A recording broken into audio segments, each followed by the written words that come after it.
Excited Utterance, the Evidence and Proof Podcast, Episode number 84, Bobby Harges, Opinion-Based Character Evidence.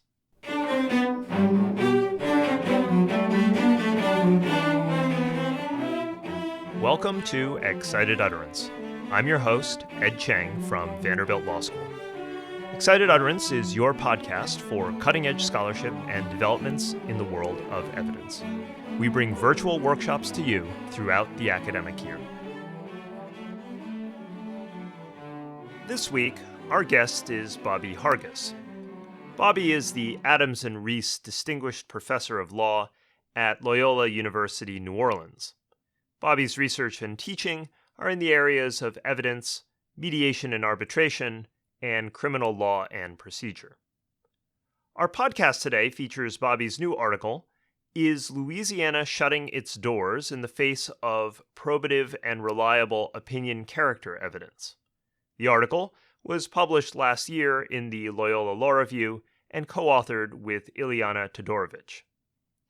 In it, Bobby discusses Louisiana's implementation of Rule 405. Under the federal rules, when character evidence is presented, it may be through the use of reputation or opinion evidence. This was a change from the common law rule, which only allowed reputation evidence. Louisiana, however, chose to stick with the common law rule when it adopted the federal rules. Bobby talks about Louisiana's preference for reputation over opinion and whether the distinction is justified. Bobby, delighted to have you on Excited Utterance. Welcome. Thanks, Ed, for having me. Glad to be here. Before digging into the specifics of your paper, I wanted to begin with a broad question. At least for most of our listeners, I think the one thing we know about Louisiana law is that unlike other states, it has civil law origins, or at least civil law influences. But you note in your paper that as of at least 1989, Louisiana largely adopted the federal rules of evidence as its own. Could you give us a quick overview about Louisiana evidence law, maybe from a 30,000 feet perspective? What was it like before the adoption of the Louisiana Code of Evidence, and why did Louisiana ultimately get on board with the federal rules? Louisiana is a civil law jurisdiction, basically deriving from the French code, the civil code in France. But evidence law is based on the common law. In Louisiana, prior to the enactment of the Code of Evidence in 1989, there were two different series of rules in civil cases as well as rules in criminal cases. In civil cases, Louisiana followed the common law, the United States, word by word, rule by rule. But in criminal cases, we had reputation evidence being allowed to be brought in by the defendant under the mercy rule when the defendant wanted to show that he had a character that was inconsistent with the charge brought by the prosecution. So the key to the use of character evidence in criminal cases was the defendant who opened the door. But in civil cases, character evidence simply could not be used. So although in Louisiana we have a civil law origin, evidence is basically the common law, like other states in the United States. Oh, so the evidence laws were always like the common law, so it wasn't a significant change for Louisiana to just simply adopt the federal rules like most other states. That is correct. Louisiana had the reputation evidence being admissible. There were concerns about opinion like other states had when they adopted rules on evidence. So I would say that Louisiana is no different than any other state as far as the origins of evidence law. Okay, so let's turn to your paper. One difference that Louisiana has with the federal rules shows up in Rule 405, the focus of your paper. And as you point out, you actually have a number of states that go along this line as well. So under the federal rules, of course, character under 405 can be proven either through reputation or opinion, but Louisiana kept the common law rule, which only allows proof by reputation. To bring everyone up to speed, can you just explain briefly the difference between reputation and opinion, of course, and then why Louisiana might have chosen the way it did, which is to retain the common law rule and not go with the reform that the federal rules had proposed? Reputation in the community is merely a collection of statements and opinions passed on from one person to the next or shared within a group. It's merely a product of organized gossip. In other words, reputation is the general opinion of people in the community as to a person's character traits. It is one way and the most common way to prove character. On the other hand, opinion, which is another way of proving character, is defined as a belief, an inference, or an impression held by a witness about the issue in question. It is easier for litigants in a trial, in my opinion, to evaluate the validity and accuracy of an opinion because the witness's personal opinion can be thoroughly cross-examined in court, while the general community cannot be cross-examined for credibility, bias, and reliability issues. A reputation witness cannot be thoroughly cross-examined about the credibility, biases, and reliability of those other persons to whom he has talked. So those are the definitions of reputation and opinion. In Louisiana, the common law rule was you could not bring in opinion character evidence. But in 1988, when the Louisiana Code of Evidence was passed, it replicated the federal rules of evidence in that both reputation and opinion evidence were allowed under Article 405 and Article 608, Article 608 dealing with credibility. Well, Ed, I would say that why we have no opinion allowed now is because politics got into the way of the enactment of the code. What the trial lawyers liked, the defense lawyers didn't like. What the prosecutors wanted, the criminal defense attorneys did not want. So several groups had enough power to stop an evidence code from being enacted. At the last minute, all these interests got together, and what we have is a code now that's sort of chopped up because of the specific interest by each of the groups being prevalent. So when the Articles 405 and Article 608 were passed, we had something that looked like the federal rules, except that opinion, character evidence was not allowed. That's what happened in 1988 and 1989 with our Code of Evidence.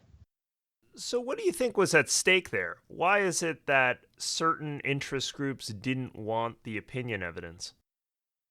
One of the reporters of the Louisiana drafters basically said that there was a concern that opinion evidence would allow a criminal defendant to have many more witnesses to come in to say, in my opinion, he doesn't have a character trait like that. That would be one other witness or a series of witnesses that the prosecution would have to deal with. So I think that it was politics. They had the power to stop it. And what we have is now reputation being allowed, which of course you have to get witnesses from the community who've talked to other witnesses about a particular individual's character trait, and no one can offer personal opinion. So it's less evidence, I think, that the prosecution would have to tend with at a criminal trial in Louisiana. And it's interesting. So it might have been an administrability issue or just a desire to streamline trials. Your position is that this is wrong, that you would prefer, as you mentioned before, you would prefer that opinion evidence be offered. Hash that out for us. Why is it that opinion evidence is better than reputation? Well, Ed, studies have shown that a person's confidence in his judgment is a measure of his accuracy only when the judgment is formed autonomously, as in the case of personal opinions. In other words, when an opinion is formed autonomously, that is, when the opinion is developed independently of the group or community, the view is more accurate. When you deal with groups or communities, the reputation of a person or the community opinion is often influenced by things that might not accurately reflect the opinion of the community. And I will illustrate by giving you two examples. The collective dynamics of opinion formation in large groups are driven by two major attractors of opinion. The presence of a highly confident individual, we call that the expert effect, and the presence of clusters of low confidence individuals sharing a similar opinion. That's the majority effect. The expert effect is demonstrated by a person that exudes more confidence in an opinion, which largely influences and essentially alters a group's opinion on a certain matter. In effect, what the law considers as a person's reputation formed by a community would essentially be a single person's opinion that has been adapted by a large group. On the other hand, the majority effect is illustrated by the fact that a group opinion can be impacted by a smaller subgroup, such as 3 or 4 people sharing similar opinions. The opinions of these 3 or 4 people can negatively impact the opinion of the group. So, what we're saying is that when you deal with opinion and it's formed autonomously, it's more accurate about the character trait in issue. But because of the biases that can affect the group opinion, we think opinion evidence is as reliable as reputation and perhaps even more reliable. So let me offer you a devil's advocate position, though. Okay. So if you have opinion evidence, it would seem to me that the parties would choose members of the community who would have an opinion of the person that is supportive of their position. And then it would be very difficult for a jury to assess who is actually telling the truth, because in many ways it's just a matter of perspective. The prosecution would offer one particular character witness, and the defense would offer a different character witness, and both of those character witnesses are going to feel strongly about their position. And then I think the fact finder has a difficult time determining who's right. Whereas when you have a reputation-based system, there is at least some kind of community consensus. And I concede what you're saying, which is that reputation is not that everyone has an informed opinion and they form it together. It's not really a wisdom of crowds type thing that you're talking about. Rather than what you have is one person or a couple of people influence everyone in the community. But at least I think there's some ground truth, perhaps, in the reputation setting rather than the opinion setting. Are you concerned, Ed, with a battle of opinion witnesses confusing the jury? Is that the concern? Yeah, I think that's the primary one. The analogy to the battle of the experts is a very strong one for me, I think. That's where I was going. In our society today, everyone has an expert witness. I've seen articles that say experts are like cell phones, everyone has one. But juries are able to, with very, very complex matters, to listen to experts and get it right. I've tried a number of cases, and in most of the cases I've tried, jurors get it right. So I think that if jurors can examine the evidence presented by experts with PhDs and MDs on very complex and technical matters, I think they can understand a person's reputation and opinion evidence from a community or from an individual person. So I understand the argument or the point that you're making, but I just think that opinion, if it's as credible, and the theme under the rules of evidence is to bring in all evidence and let the jury make the decision, we are leaving out some very important and perhaps as reliable evidence as reputation evidence. There's another explanation for why we should offer opinion, and you talk about this in your paper as well, which is Cardozo's traditional reason for why we have to offer opinion, which is that in the modern setting, you don't really have the same kind of reputation or community judgment of people. We live in a largely faceless society and only a few people know us, so opinion evidence is in some ways the most practical form of character evidence, assuming that we want character evidence at all.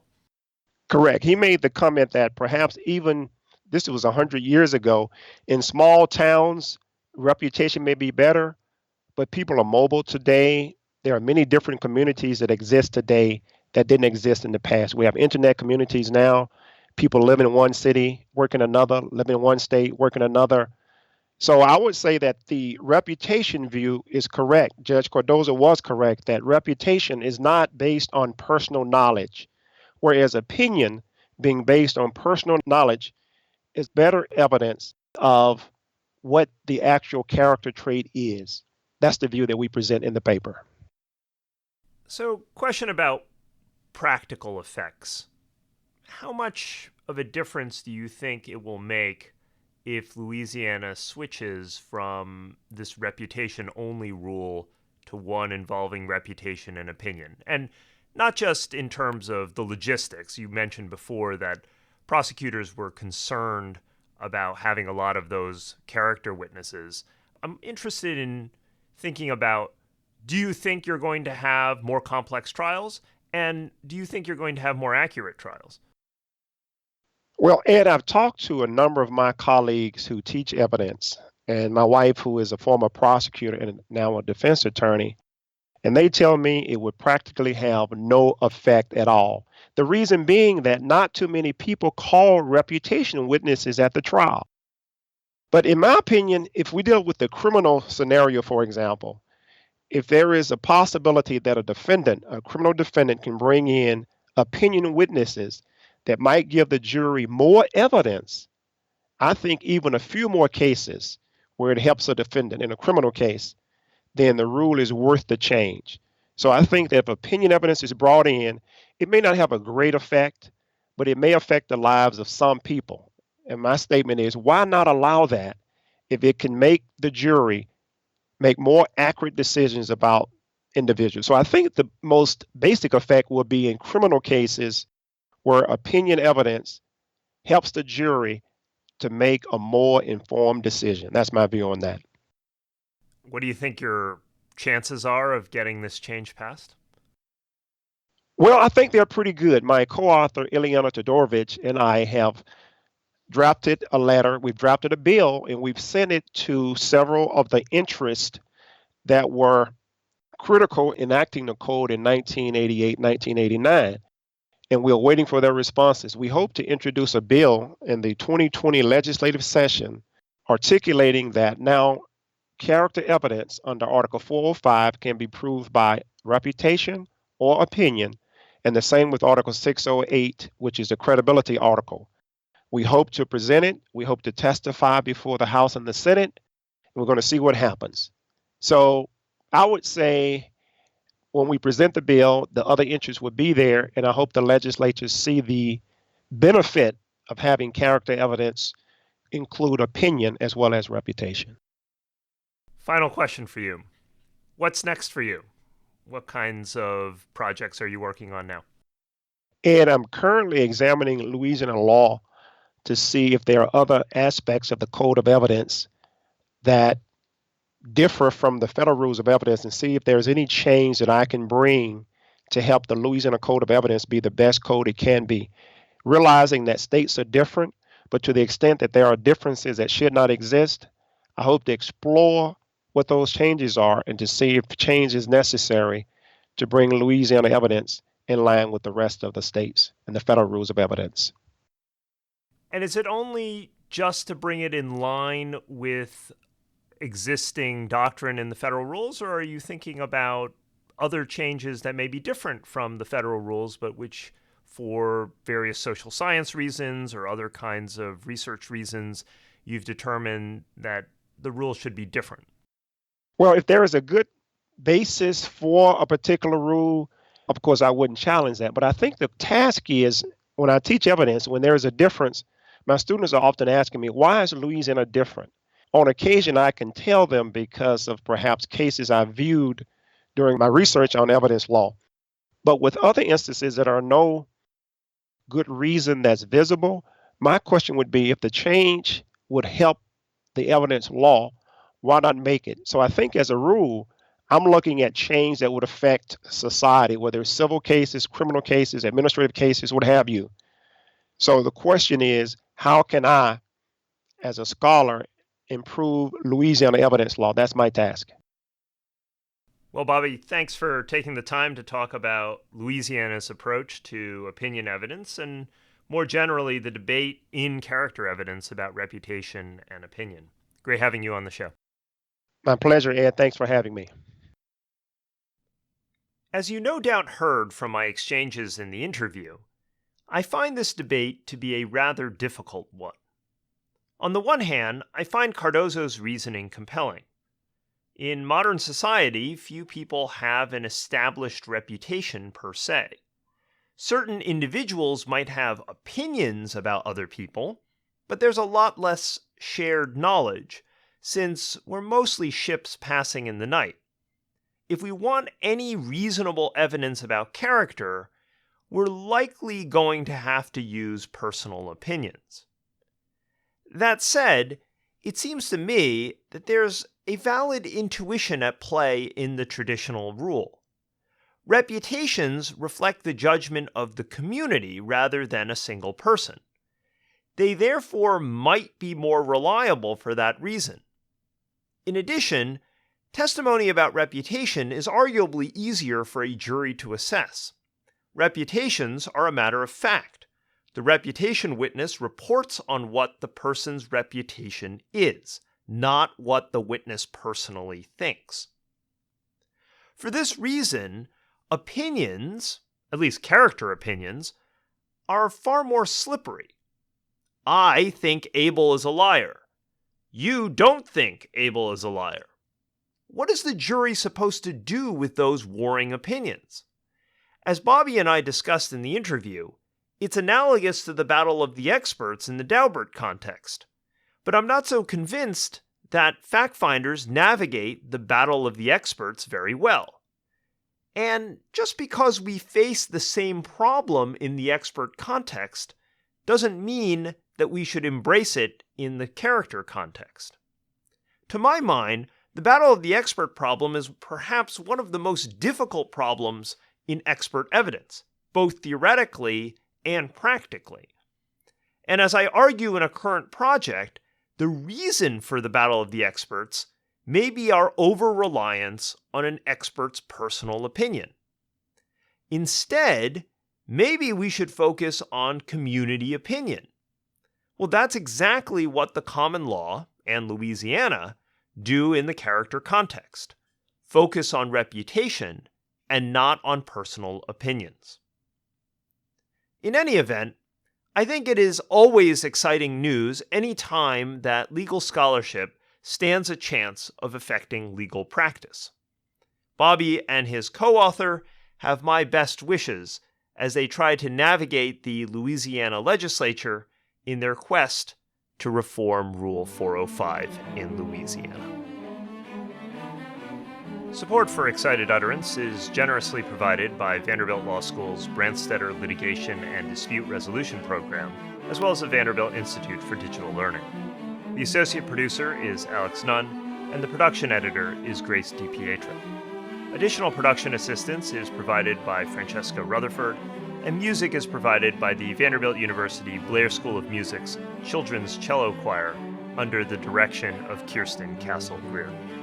I'm your host, Ed Chang, and I hope you'll join us again next time when we take on another new work in the world of evidence and proof.